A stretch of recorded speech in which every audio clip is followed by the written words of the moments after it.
Welcome to Europe's spaceport here in French Guiana and a front row seat to the launch of the Vega C rocket. Il nostro razzo è pronto. Proprio qui incapsulati ci sono LARES-2 dell'Agenzia Spaziale Italiana e 6 CubeSat che saranno tra i primi passeggeri di questa nuova versione consolidata. Over the next couple of hours, we will introduce you to Vega C and what makes this rocket unique. E vi raccontiamo tutte le operazioni di lancio in diretta da qui, dal centro di controllo Jupiter. Io sono Emilio Cozzi. I'm Dante Galli. Io sono Sheila Spina. And I'm Matt Russell, and we're proud to bring you live coverage of the inaugural launch of Vega C.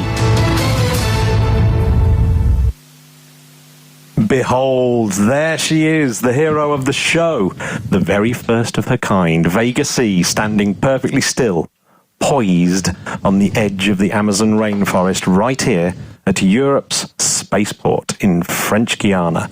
Welcome, one and all. You are watching the first ever flight of a new European rocket, silent and on the launch pad, ready to lift off into the inky blackness of space, all in about 30 minutes. This is a magic day when cutting-edge engineering mingles with the bright stuff of imagination. Lovely shots of the rocket here, a nice far view. We can see, oh, it's beautiful. Dante, what a rocket. Definitely beautiful. Look at that. Dante, you were telling me you had to add a little bit at the top there of the mast just to get because it's taller. It's a taller rocket than before. So you there we go. We're the English commentators, and we're here in the Jupiter Control Center, and we're looking across the VIPs and the flight directors there and people, and up there in the gods are our commentating booths, and you can just see Sheila, and there I am with Dante, the marvelous Dante, Hi, Vega veteran. And in the next booth to us we have my Italian twin brother Emilio Cozzi and his technical whiz Sheila Spinner, talking over on the ESA's Italian language feed. Dante, we're looking into what some call the fishbowl here. Can you tell us a little bit more about the fishbowl? The fishbowl, yes. Jupiter is the main control center at the Europe spaceport. It interfaces to other centers and launch facilities on the site to collect and analyze overall status and readiness for launch. We are seeing now our DDO, Director des Opérations, so the flight director, Mr. Frédéric Rodier, who will carry us through this inaugural launch of Vega C.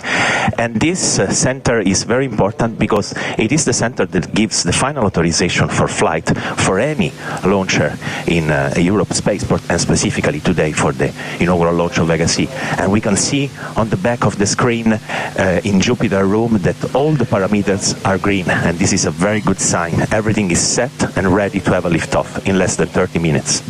I'll tell you what, having spent a few days here, you really do get a sense of all the hard work that's going on here, all around Europe, in fact, to make this happen. Indeed, Matt. Activity started about 9 hours ago, initiating the sequence of operations leading to the liftoff. But it is true that everything started about 8 years ago. Thousands of engineers and technicians spread all across Europe working hard to bring everything in perfect condition for this moment.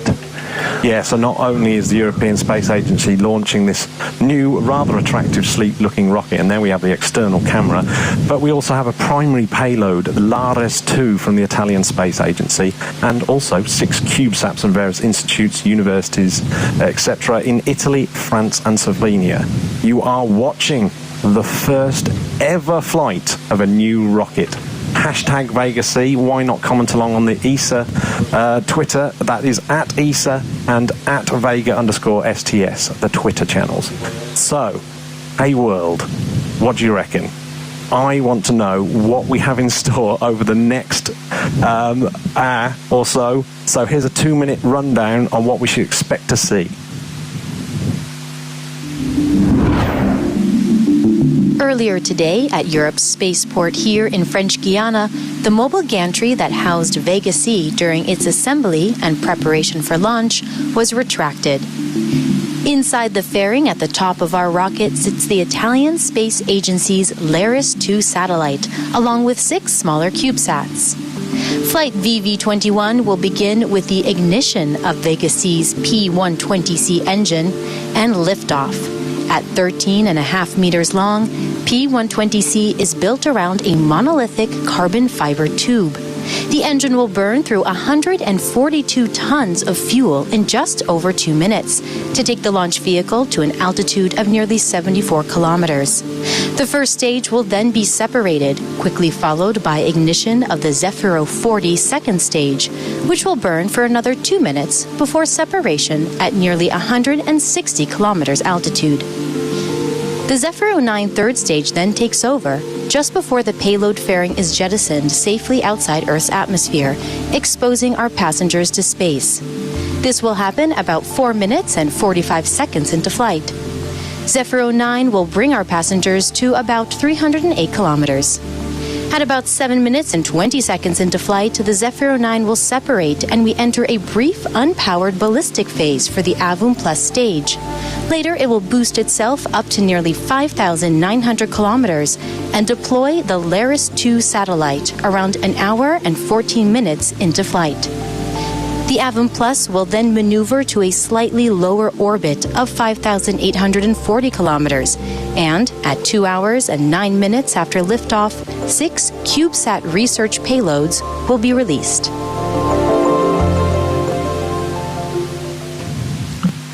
So we've seen the purpose and indeed a timeline for the first flight of Vega C, the rocket we see on the screen right now, very well proportioned rocket we see. One thing I'm picking up from this launch is that a really important feature of this new European rocket is her versatility. Dante, tell me what that means. Yes, one of the key characteristics of this rocket is its versatility. This means the capability to serve several and different payloads, as Vega C is able to bring into orbit payloads ranging from over 2,000 kilograms single payload for Earth observation missions like the Sentinels, down to the smallest 1 kilogram CubeSat developed by universities or research centers. And we can do this because we increase by 50% the performance of the Vega system, and we also double the volume inside the fairing, while keeping the cost low to be competitive in the tough market of access to space.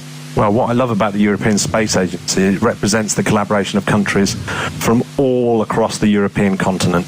This project is no different, Dante. How many people are involved?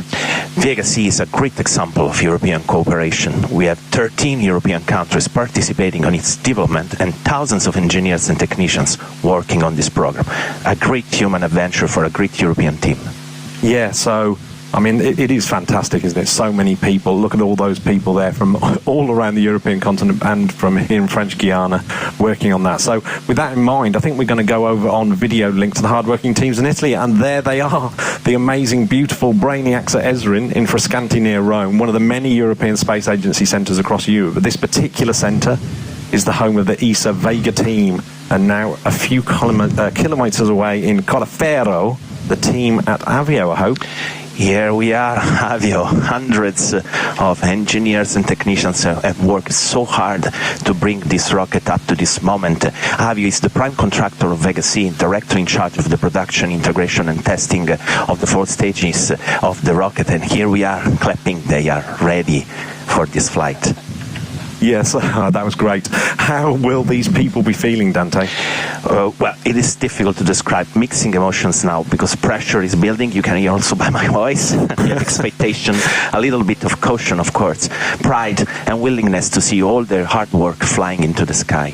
Yeah, we are watching the inaugural flight of Vega C. Hashtag Vega C. I'd love to see the Twitter responses on @ESA or @Vega_STS.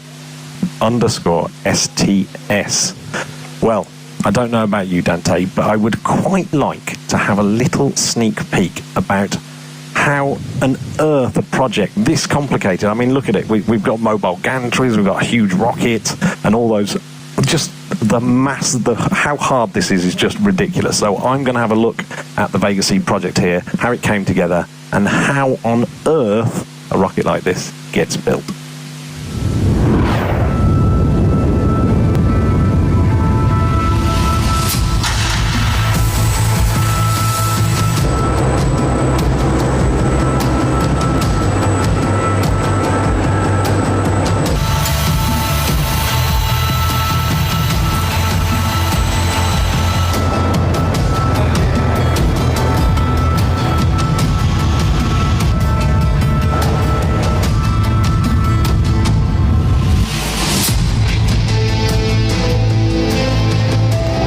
Avio. Questo è il nostro stabilimento in Colleferro. Siamo a circa 50 km da Roma e qui prepariamo ogni singolo assieme che comporrà poi la struttura del lanciatore. Sono Francesca Marletta, un ingegnere di sistema su Vega e Vega C. Qui siamo di fronte al primo step della preparazione della struttura di un lanciatore, che consiste nell'applicazione della protezione termica interna della struttura.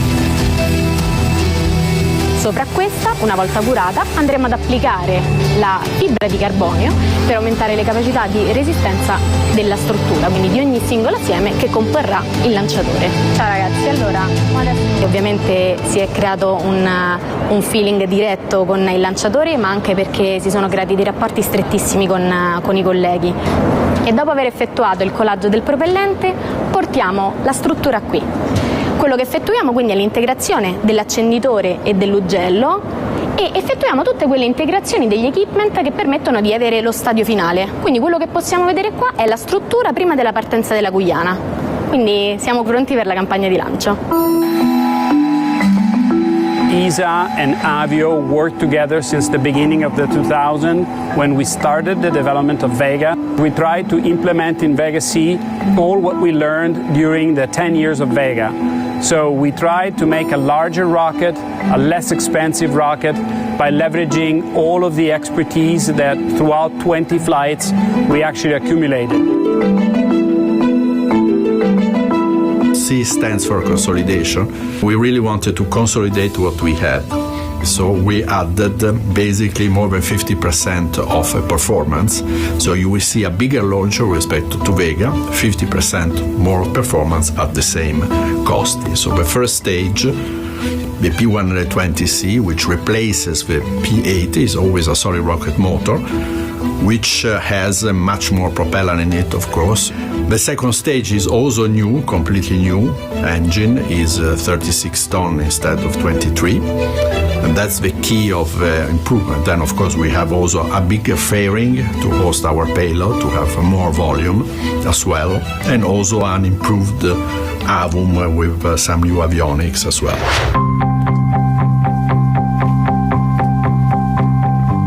This base is the support for the Vega launcher model that was put here 10 years ago at the time of the maiden flight of Vega. Now it's being substituted because it's time to leave the floor to Vega C, the newcomer. My name is Renato Lafranconi. I'm the Vega Programs Manager and I cover this function since April 2021. Buongiorno a tutti. Good morning. So let's start our weekly meeting. I'll give you some feedbacks from Kourou. I'm just back from there. Today the team reached an amount of 65 members. Most of them are ESA members, but we also have specialists from French and Italian space agencies. Every member of the team is proud to be part of this adventure, which is something that shows Europe at its best. Ambitious, agile, creative and technically excellent. Vega C perfectly fits into the longer-term strategy for Europe of launchers. We need guaranteed access to space, and Vega C is the medium-class element of guaranteeing that. Of course, in addition to Ariane 5 today and Ariane 6 in the future, and the micro-launchers at the other end. Arianespace is what we call a launch service provider. Our role is to commercialize the European developed launchers under the leadership of ESA to both institutional and private customers. Vega C is perfectly suited to serve the booming Earth observation market as well as the long-term institutional needs.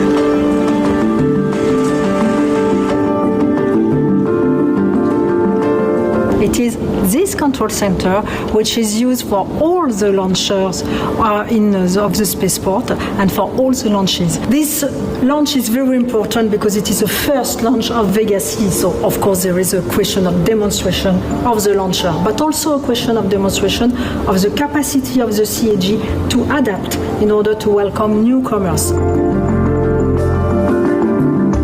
tutta la fatica provata nei mesi precedenti al lancio viene ripagata da un'enorme emozione che si prova in quel momento e il senso di comunione è un qualcosa di indescrivibile. Quindi siamo pronti per Vega C.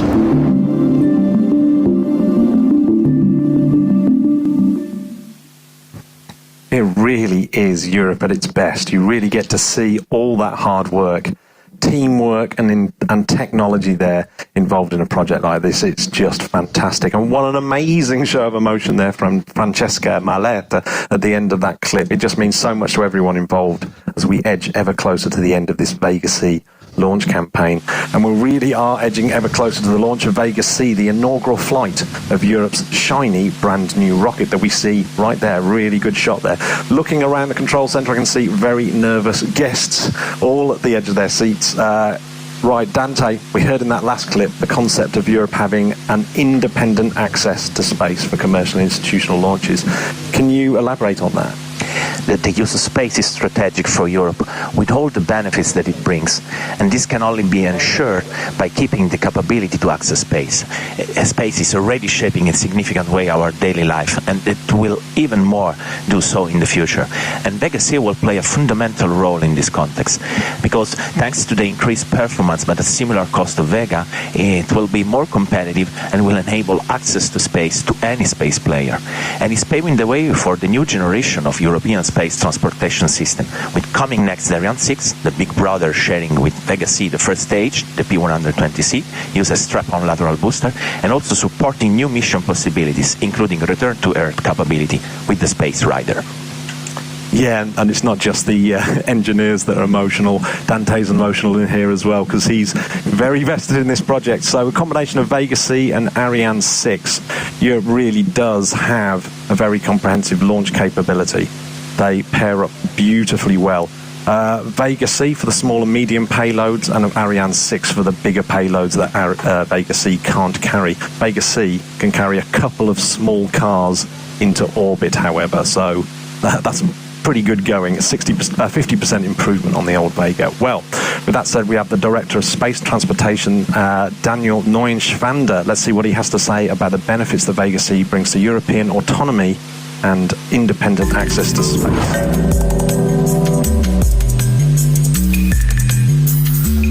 Freedom of action of space needs that Europe can launch at any time any key mission replying to our own needs of the continent on the global geopolitical scene. Space is bringing fundamental data for our life on Earth. Vega C has the capability to launch in particular Earth observation satellites. Earth observation satellites make us better understand the functioning of our climate, our meteorology, hazardous situations with fires, eruption of volcanoes, but also for security through monitoring the respect of international treaties. You need this monitoring capability. So it really brings an added value, added services to the citizen and the life of every woman and man on this small blue planet. And with that, I think it is very well invested money. Well, for those who have just joined us, and what on earth have you been doing if you have, we are in the final 10 minutes of the countdown to the first ever launch of Europe's new versatile rocket, the Vega C. This just means so much for Europe as a whole, and we'll be covering this game-changing launch all the way to the payload release, and we'll be covering some of those benefits for science and commerce and people around Europe and the world. I'm Matthew Russell of the Interplanetary Podcast, and I'm joined by Dante Gali, Vega expert and the Space Rider program manager, no less. Dante, are you getting excited now? Definitely. We are less than 9 minutes from the liftoff. We are really close. We are now seeing still the green parameters saying us that everything is set and ready for the launch. Yeah, so there we go. We got Meteo, that green one at the bottom is basically saying that the weather, the high winds there are good to go. We're good for a launch. So yes, we just received confirmation that the last meteo check was okay, so no strong wind at high altitudes. That can be risky for a launch, so we have also received this last green. Well, everyone here at Europe Spaceport has been working hard for many months. Dante, can you talk us through these last few months of operations and preparations, the launch campaign?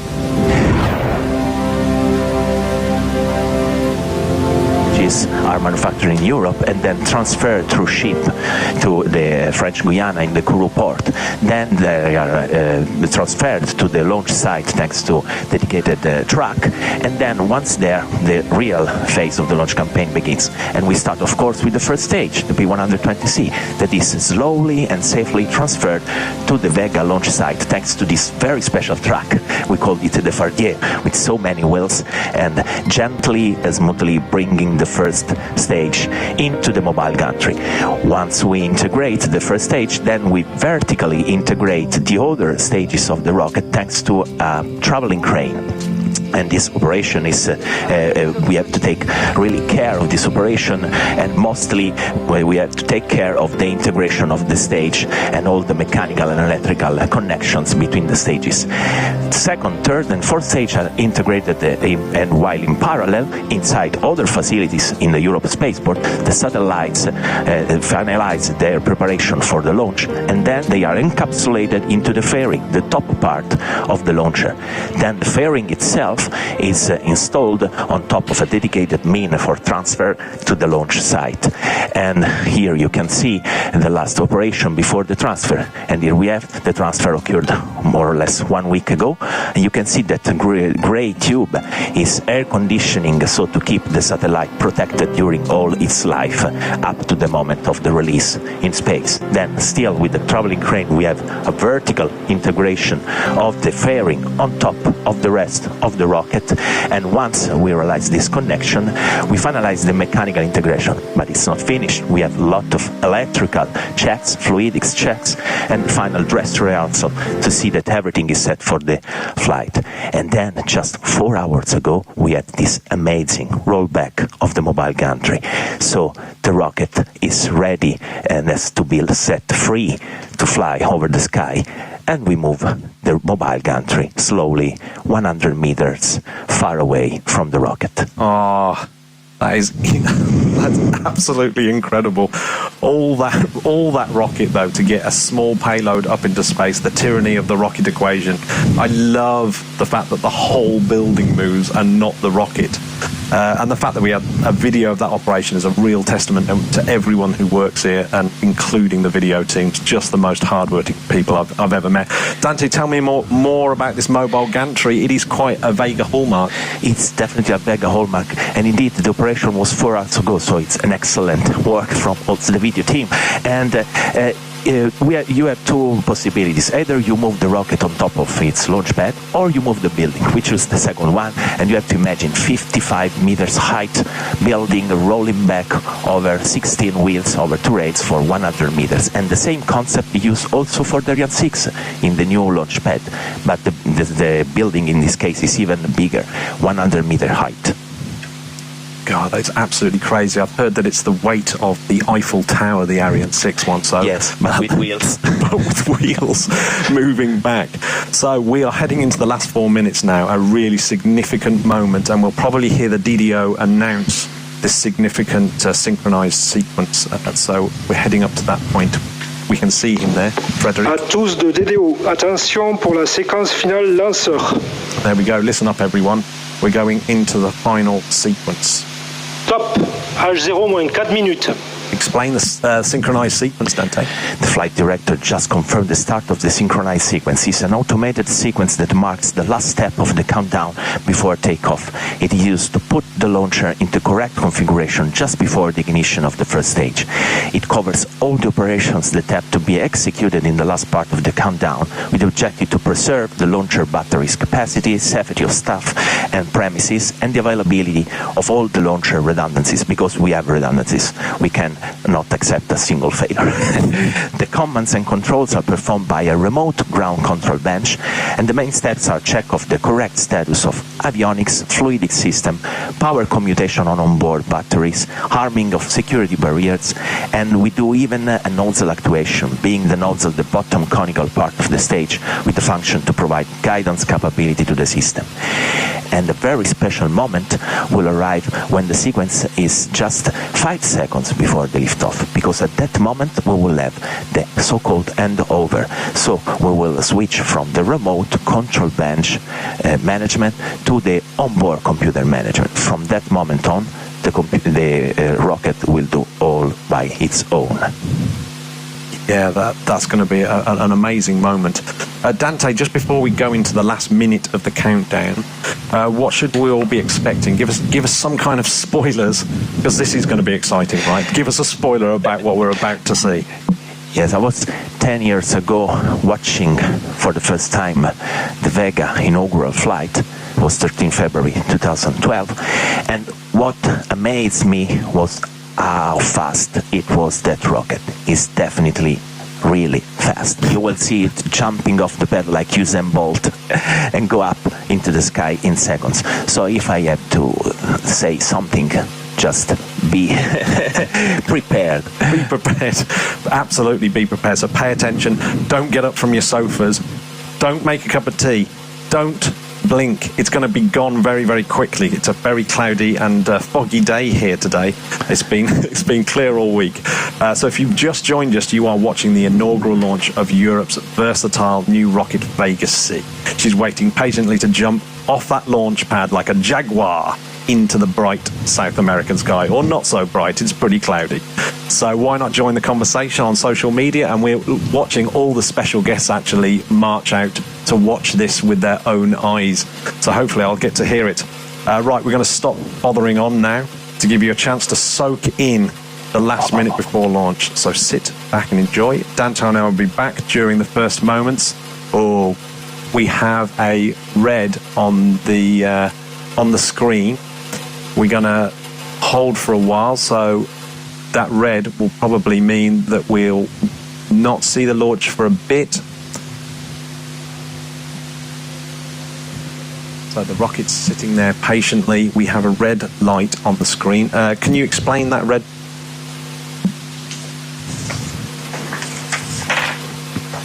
Yes, what happens is that we have a red from the launch site, so the ensemble de lancement, and this automatically stopped the sequence, and if you can see the chronology is stopped indeed, and now we have to wait for more updates from the flight deck, and we have to understand what happens, and so we have to wait. Yeah, so we're going to keep you posted as soon as we get some updates from the flight deck. We are now in a holding pattern. But if you've just joined us, you are watching the inaugural launch of Vega C here in French Guiana. À tous de DDO, arrêt du décompte suite à un rouge, ensemble de lancement. Que tous les moyens restent prêts pour la reprise de la chronologie à H0-4 minutes, en cas de retour au vert. So the red on the screen that stopped the countdown. What did the flight director say? just said that as we were in the automated sequence, a red on any of the parameters automatically trigger the stop of the chronology, and he said just be all ready to be prepared for an eventual announcement of a new launch time, and then it will announce whether we will be able to resume the countdown from H-4 minutes. And as you can see, we are suspending the commentary for now while we wait for a new launch time to be announced. Please stay tuned, because this is continually running, and we will notify you the new time as and when we have it. So for now, goodbye, but we will be back.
16 minutes 17 secondes TU. Donc le temps décompte redémarrera à 12h 9 minutes 17 secondes TU.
Can't stop falling for you.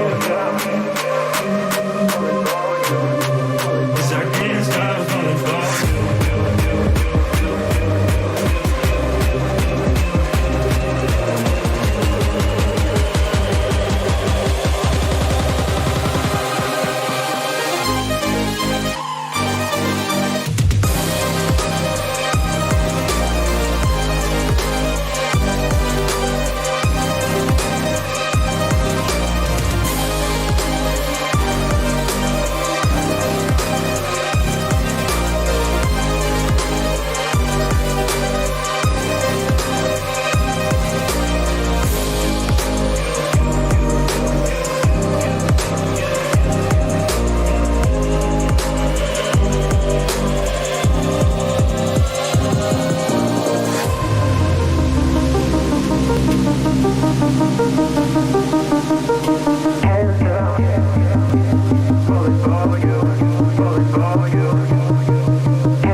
joined us after a stop there.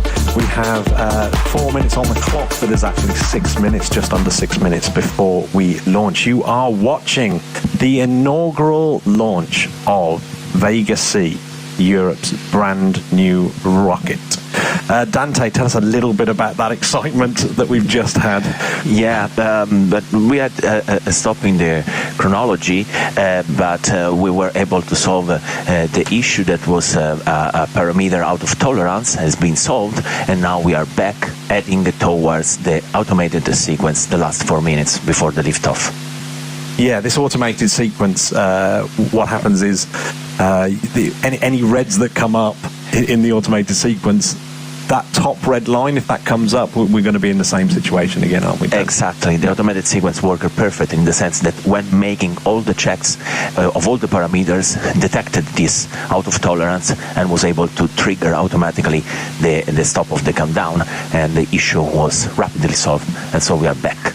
Yeah, I mean, it's actually amazing, isn't it, that an issue can be solved when the rocket's standing there on the launch pad, away from the gantry that's been pulled away from it again. We talked about that mobile gantry and how important it is for Vega.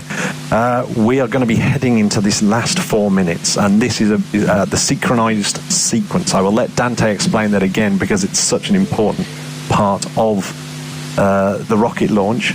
We're heading down. I reckon we're going to see Frederic there announce that very shortly. So I'm going to stop bothering on till he does. Yeah. See if he does.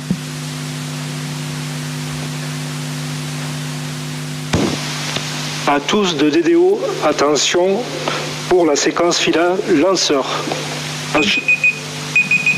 Top, H0 moins 4 minutes. And there he goes. Yeah, the flight director just announced back that we started the automated sequence, and then we are now in the last 4 minutes of the chronology up to liftoff. And this automated sequence is the very last step of the countdown before the takeoff, and we use it to put the launcher in the correct configuration just before the ignition of the first stage. And this automated sequence covers all the operations that have to be executed in the last part of the countdown, and we have the objective to preserve the launcher capacity, the safety of people and premises, the availability of all the launcher redundancies. Command and controls are performed by a remote ground control bench now, and the main steps are the check of the correct status of the avionics and the fluidic systems, the power commutation on the onboard batteries, the harming of security barriers, and we even do a nozzle actuation test, and being the nozzle the bottom conical part of the stage that has the function to provide guidance capability to the system. And while we are going through this last sequence, a very special moment will be represented by the time we will be in 5 seconds, just before 5 seconds of the liftoff, in which we will have the so-called handover. So the management of all the operations will pass from this remote control bench to the onboard computer, the brain of the rocket, that will take the lead from that moment on up to the release of the payloads. Yeah, so from the fishbowl to the computer chip. Dante, just before we're going to this last minute of the countdown, what should we expect? I mean, we've got this beautiful rocket sitting there, completely still, but what are we going to... Give us a spoiler of the things that excite you at this launch. What I can say is that 10 years ago, I was here witnessing the inaugural flight of the Vega in 2012, and what amazed me when seeing it from the terrace here, was how fast it was.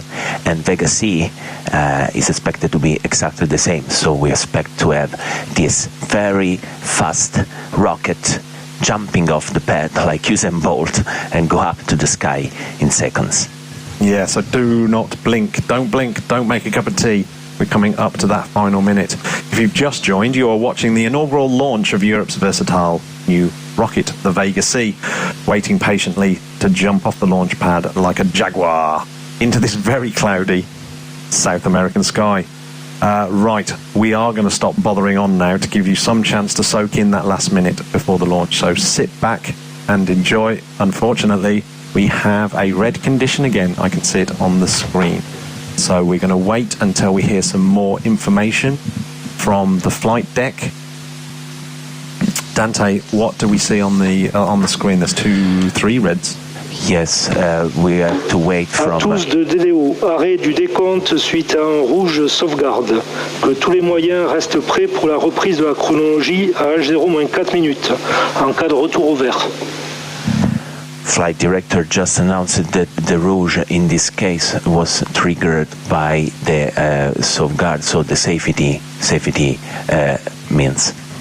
So now we are going to suspend our commentary and we wait for flight updates and the new launch time to be announced. Okay, yep. So we're back to a suspension of commentary. We'll inform you of that new flight time as soon as possible. It'll come up on the screen, so stay tuned to the feed. Goodbye for now.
H0 visé est à 13h13 minutes 17 secondes TU.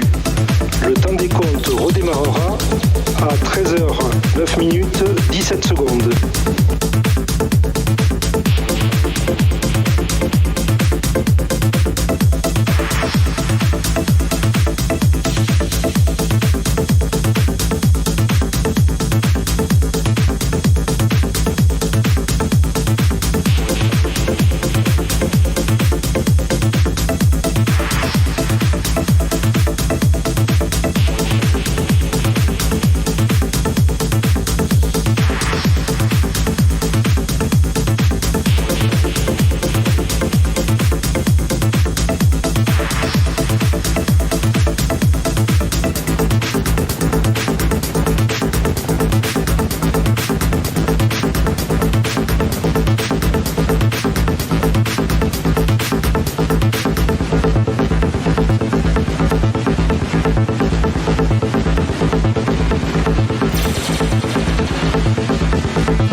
Joined us, you are watching the inaugural launch of Europe's versatile new rocket Vega C, and she really is waiting patiently to jump off that launch pad into the cloudy South American sky here.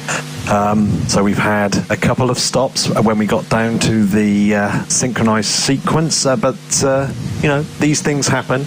It builds up some sort of terrific tension here. There's lots of people milling about. Everyone's slightly more excited, slightly more under pressure.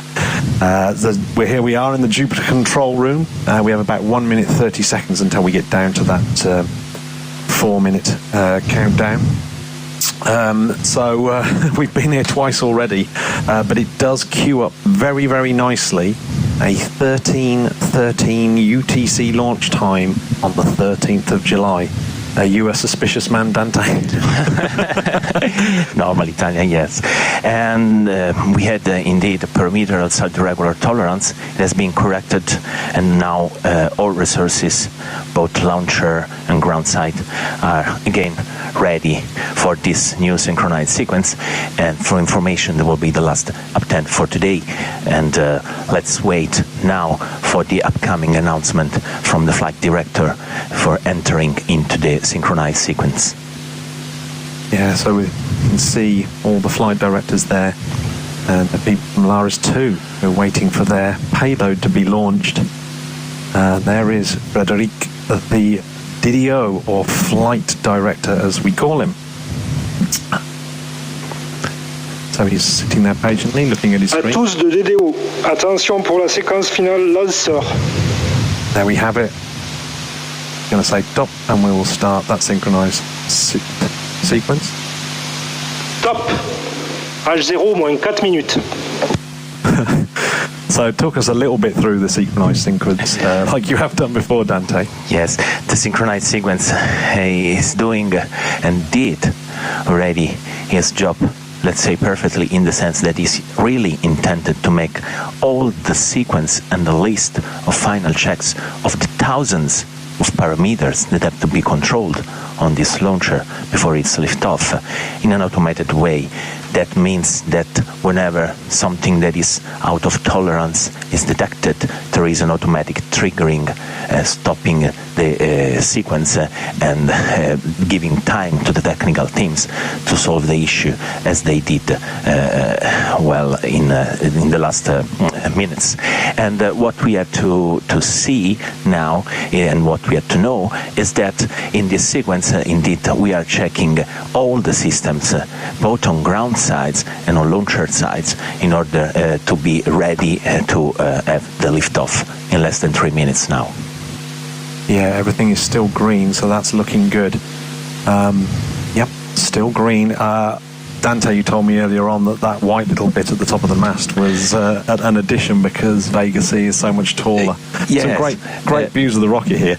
So Dante, before we get to take off, yeah, coming back to it's interesting that one of the mass, because Vega C is almost 35 meters height with respect to the 30 meters of Vega, and so we had to increase the height also of that white parallelepipedus that is side to the rocket that is called the umbilical mast, and you can see the tubes going there inside the fairing and still providing the good environment to the satellite. And now, as we are approaching to the last minute of the chronology, as I was saying before, you should pay attention on how fast this rocket is when leaving the pad, jumping off like Usain Bolt, and hopefully we will see I'm it. getting very excited here. People are moving out onto the viewing platform now. We still have greens. This is fantastic. We've still got greens. We're moving towards that final minute. So Dante and I are going to stop our commentary. We want you to really soak this final minute in. Gives Dante and I a chance for our hearts to stop beating. But we will be back in the very first moments of launch to guide you through the next hour and a half until the mission comes to an end. But trust me, there is plenty of excitement in this launch, and the flight director will mark that 1 minute coming up very, very shortly. So enjoy, sit back. À tous de DDO, attention pour moins 1 minute. Here we go.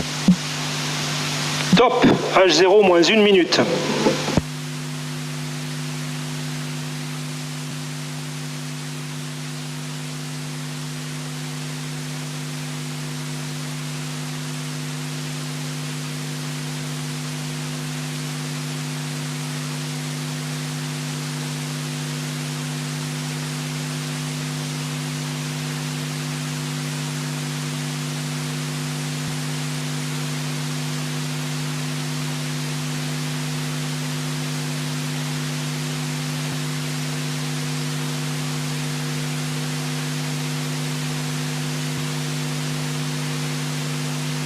À tous de DDO, attention pour le décompte final.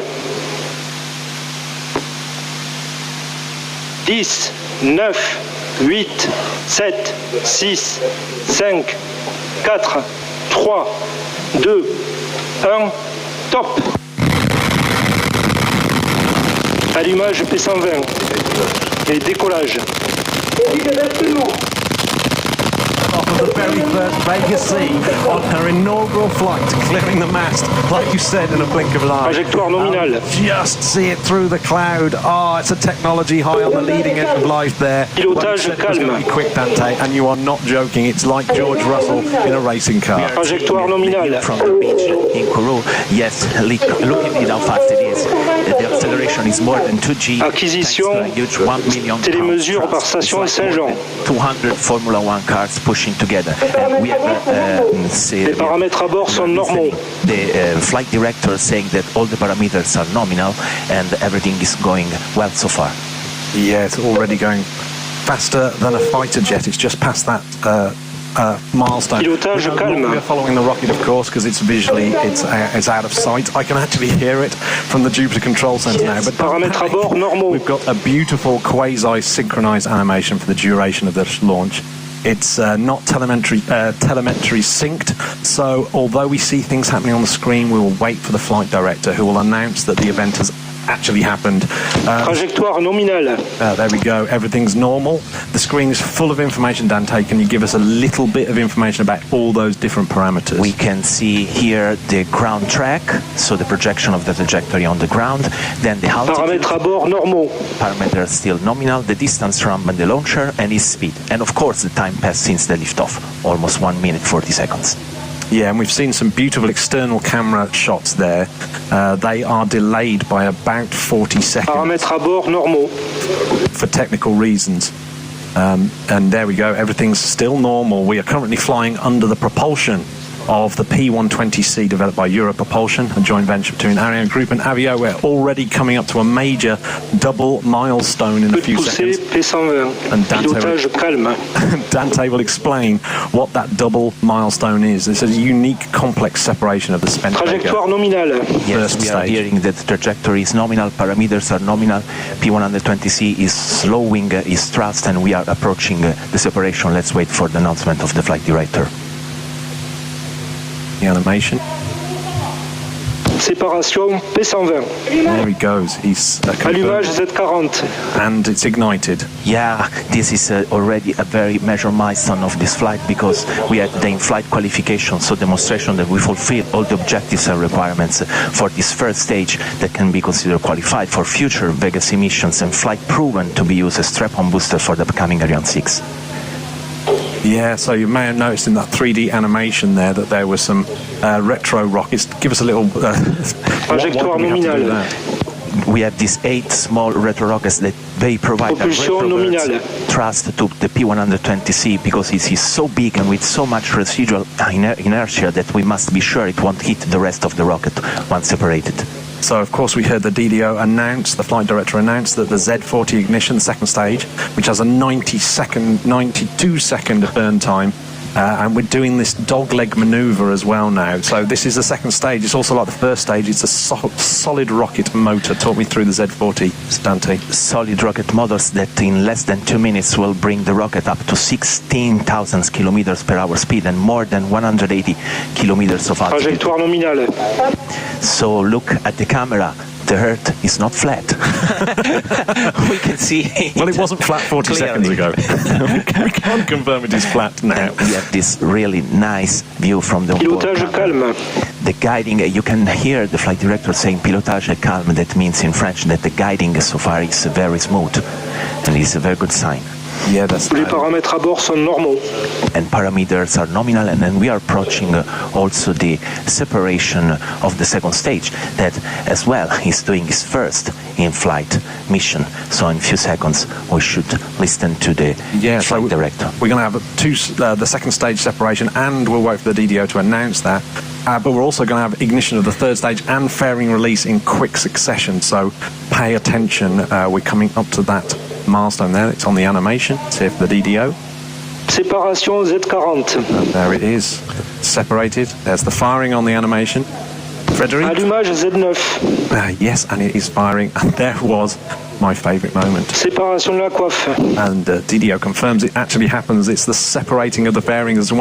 It's one when you watch it for the first time, you think, what, you're exposing your payload to the rushing wind as the rocket barrels through space. But of course, we're well into space now. We're twice the height of the Kármán line. So Dante, tell me what's happening here. Look, we are already at 194 kilometers of altitude. It means the atmosphere there is so thin that there is no possible harm to the payload. So for this reason, we get rid of the fairing because its aerodynamic and protection functions have expired, and now it has just Trajectoire nominale, paramètres à bord nominaux. So now we don't want to bring up with us to the very end this useless mass, because the lighter you are, the more performance you get and the better it is. And look at this. Oh, beautifully onboard camera. That separation happened 70 seconds ago. With the technical reason for the delay has meant that we see that it's 70 seconds behind now. But that's actually quite useful because we get to comment on it. And look, there's the fairing wobbling away. Oh, that's absolutely beautiful, falling down. That like you say, a sort of propulsion nominale, paramètres à bord normaux. So everything's normal. We're looking at the what stage are we looking at now? We're looking at the Z9 stage. Yeah, the third stage, and it's flying on the animation. Talk us through this particular flight, because we're going to see a maneuver any second now that's quite interesting. Yes, you have seen now, since the separations of the first and second stage, they fall back into the ocean. While for the Z9 we are already at 240, we will reach almost 300 kilometers of altitude, and it will continue in a ballistic trajectory going on. So we have to manage carefully with this maneuver we are seeing in the animation. It is called the neutral axis maneuver. In this way we can manage properly the fall down point of this third stage that will happen in the Polar Sea. Yeah. Pilotage calme. And still everything's fine. The telemetry on the screen and the animation represent the exact rocket maneuver, so we can see it's absolutely normal following that green track. So we'll always hear the confirmation from the flight director that things are happening, but the animation seems to be just before it's and everything is still normal. That third stage is almost spent now. It's how's it different? It's no different from the other two stages, is it? No, it's just smaller, but it brings the most difference in terms of gain in speed. Séparation Z9. There we go, the Z9 has separated. Confirmation, it will safely fall near the pole, and this is Vega's first time around the globe, and unfortunately last as well. So let's talk about ground stations actually, Dante. We'll be losing the satellite to a blind spot in the ground station coverage in about 1 minute 30 seconds, I believe, and that's going to be for about 5 minutes. So what exactly does it mean to lose ground stations? Orbite atteinte après extinction Z9 nominale. Oh, well, let's soak in that view of the blue marble. I was listening for the flight director saying that still everything is nominal. So the rocket is guided autonomously by its own board computer. That is good. No one with the joystick piloting it. We're just watching the that separation of the stage falling down. This is amazing. Yeah. Awesome. Still, it is still not flat. Yeah, but what we have to absolutely need to do is to constantly know where it is, the launcher, and how it is doing. We have listened so far to visibilité Saint-Jean. Yes, to the various announcements from the flight director, and he can do this only because we have this ground station, so big antennas spread all around the world that are there to retrieve all the telemetry data coming from the rocket. In this way, we know what is happening and that everything is nominal, and as the flight director just announced it. And each antenna has a visibility cone, and when we design the mission, we don't only maximize and optimize the performance, but we must also ensure. But look, we have that's the payload. Yes, an inside view of the LARES-2 inside the fairing. If you think it looks like a mirror ball, yeah, indeed, it really does. It really does. And I think we've just had announced that the telemetry was lost there. Perte normale de la télémesure en fin de visibilité Galio. Exactly, and so I was saying that thanks to we ensure that all the main events happen in full visibility. Yeah, so we're higher than the ISS. I don't know how we managed to miss it, but we managed to miss the ISS there. So there was confirmation the rocket's out of sight, but it's certainly not out of mind. She's bravely flying all on her own. What happens to all that telemetry, though, when the rocket is out of the gaze of the ground stations? What we do is that all the flight data are being stored in a special unit, the mass memory unit, ready to be sent in packages as soon as back in visibility of the next ground station. In this way, we ensure that we have all the data also to perform the post-flight analysis. That is very important. Yeah, so we keep saying this flight is normal, but we won't know whether it's nominal really until we get all that flight information back. It's absolutely super critical, particularly, I guess, on a maiden flight of a brilliant rocket. So with that, this is an inaugural launch, and what is the follow-up to a success of an inaugural launch? Well, the Vega C is the start of a new era of space launch. European Space Agency working hard for building a system that delivers. So here are a few familiar faces to explain that concept.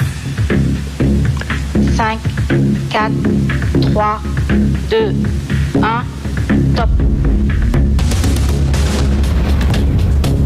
After the maiden flight, the successful maiden flight in 2012, the team started working on other programs, in particular the evolutions of the Vega launcher, the Vega C version, the consolidated one, and the Vega Evolution version, which will be launched in 2026.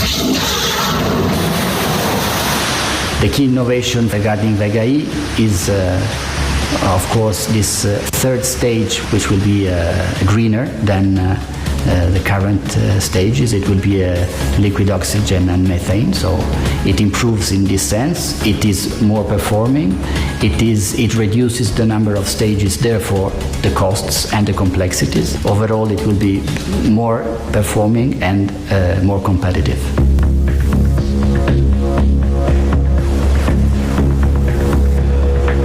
Avio's role in the Vega E development is the development of a cryogenic upper stage, M10, which will replace the current Zefiro 9 and Avum propulsion stages. So the third and fourth stages will be replaced by a single third stage, liquid oxygen, liquid methane. It's a technology that represents a novelty for Europe, so quite a bit of effort for this new version, which will fly by 2026.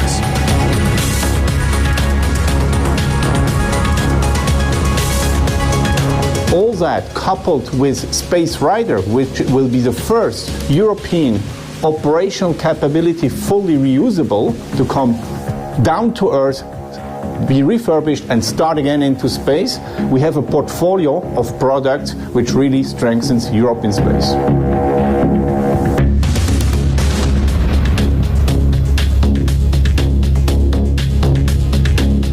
This is a model of Space Rider. The real thing is quite bigger, the size of 2 minivans. Once in orbit, Space Rider will perform experiments in microgravity. This is because the re-entry module has a cargo bay in which we can put experiments inside and perform validation of new technologies in these extreme microgravity conditions.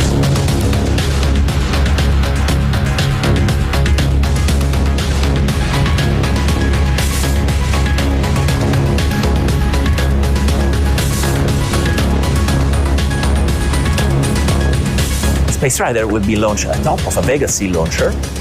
Will stay 2 months in orbit, and after its orbital life, the two modules, the re-entry module and the orbital module, will separate, and the re-entry module will deorbit and re-enter on Earth. This is thanks to 2 additional systems that are a landing gear that will open when we'll be close to the ground on bottom part of the vehicle, and then thanks to a parafoil that is a steerable parachute that will be deployed at about 5 kilometers of altitude and will guide autonomously the spacecraft to a dedicated landing site. Reusability is a key word worldwide in the space sector, and we want to address this challenge in order to demonstrate, thanks to Space Rider, that we will be able to fly over and over, reduce the recurrent cost, and be competitive in a very difficult market.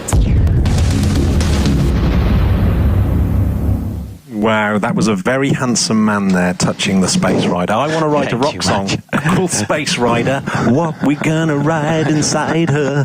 Space Rider. This is the first ever flight of a Vega C. Visibilité station Osagel. Oh, there we go. We acquired the visibility of the Osagel station. So we're back. So she's back in the gaze of a ground station.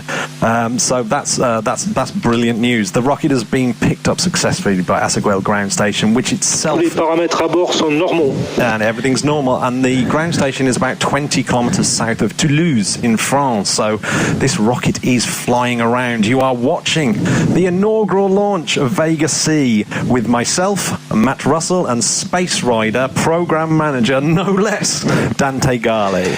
Dante, explain why Vega C is really exciting milestone for Europe. Well, Vega C, now look, still the LARES-2. Yeah, there it is. Really beautiful.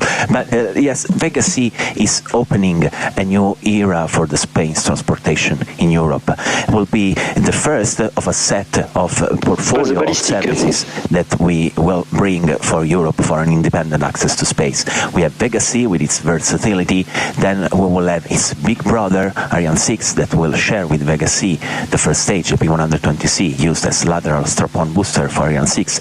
And then we will have the Space Rider for this new capability to re-enter from orbit and then land and be reused and make the post-flight analysis of the experiments in microgravity. And we will have the new version of the Vega C, the Vega Evolution, with a brand new third stage. Yeah, they mentioned that third stage in the clip there, and they said that it was a novelty for Europe. How so? Absolutely, because it will be a liquid methane, liquid oxygen new propulsion module, and this means that we will have a green type of propulsion, so addressing also one important point that interests everyone, and addressing the European Space Agency 2025 agenda of our director in addressing the green objective. And also, we will substitute the third and fourth stage of the Vega C with this new third stage. So one stage instead of two. So we reduce the cost, we increase performance, we increase competitiveness. Yeah, so we are truly high now. We are almost 3 times the height of the ISS, and we're still rising rapidly. And you may have heard there that EDO mentioned that we were in a ballistic flight. It's a bit like throwing a tennis ball and just watching it do that curve. In other words, that it's just under its own momentum and the chains of gravity acting upon it. So there's the only forces there. So we have 5 AVM plus burns. So this is the final stage of the Vega C rocket, and we've got 5 of those burns to do. And the first of those burns is going to be coming up in about 40 seconds.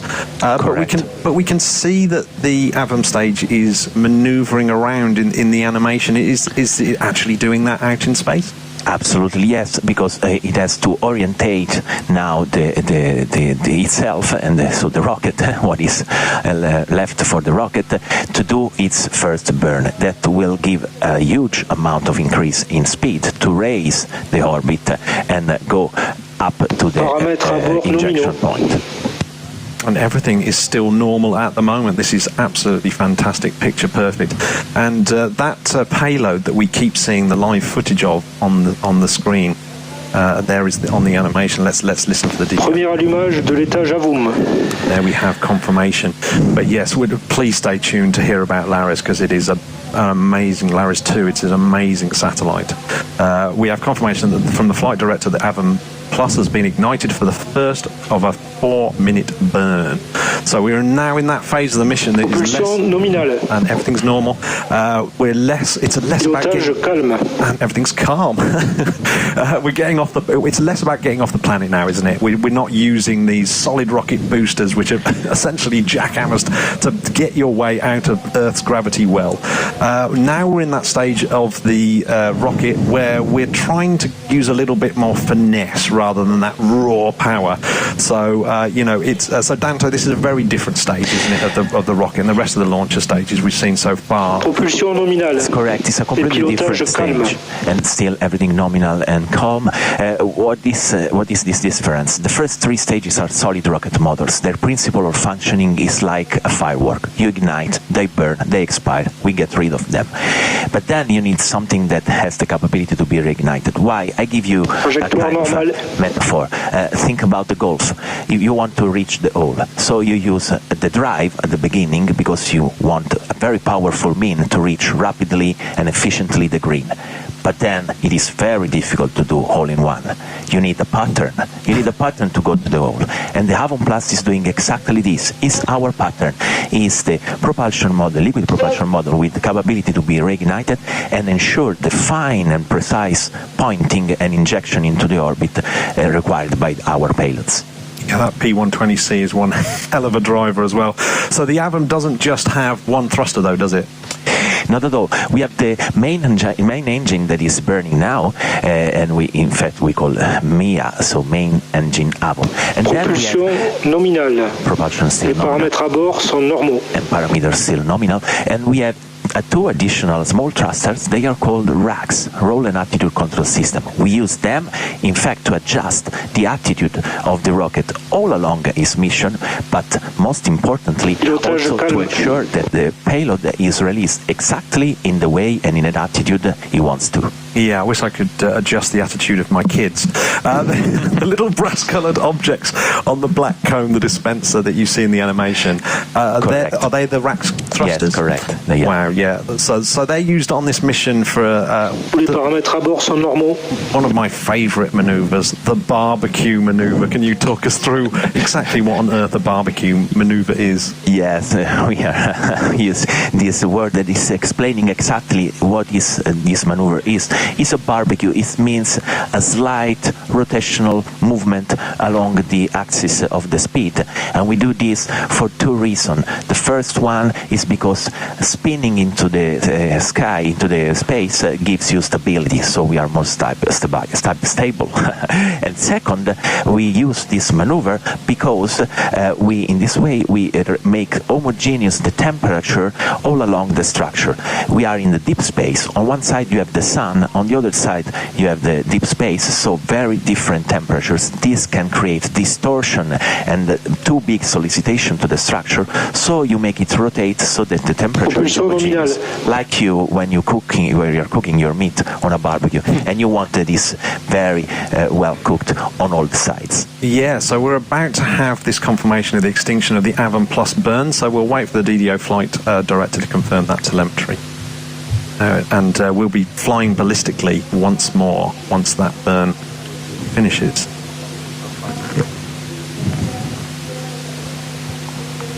Yes, we are waiting for the flight director to announce for the extinction of there is on the animation stage. He seems very unconcerned. So, but anticipating what is... Les paramètres à bord sont normaux. So nominal parameters still, and here we have a very nice view again of this Earth that is not becoming flat, it's still round. That's amazing. And look, really amazing view. And then after this the extinction of the Avon burn, we will have what we call a ballistic phase. So a long phase in which the engine will no more propel the rocket, but in any case, it will continue moving along its orbit around the Earth, waiting for the next burn. And we do this because we want to optimize everything. And instead of Extinction de la VOOM. Okay, now we have the confirmation from the flight director, so we have the extinction of the first burn. So we will have this quite long coasting phase, we call it coasting phase, before making the second ignition. So yes, this is the last of the major milestones for about 45 minutes. So Dante and myself will be taking a breather from all that tension, all that build-up. It has been an amazing launch so far. Paramètres de l'étage à VOOM nominaux.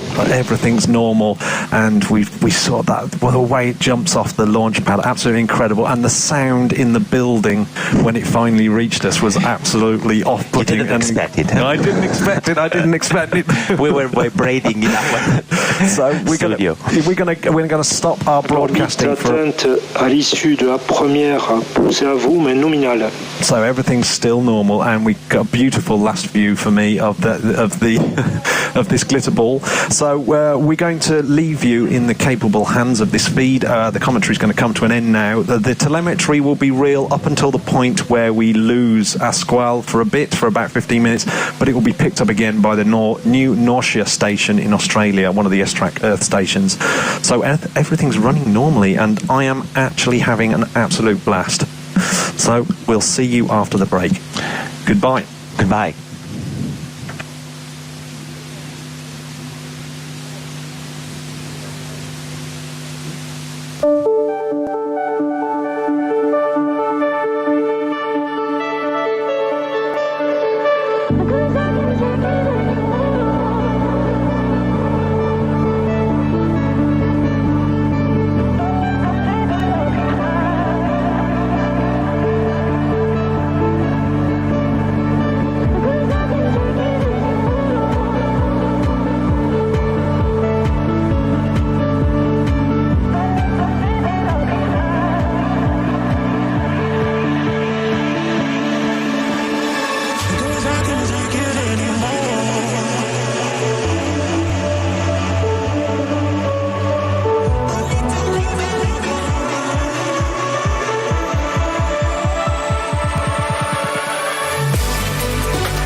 balistique en cours.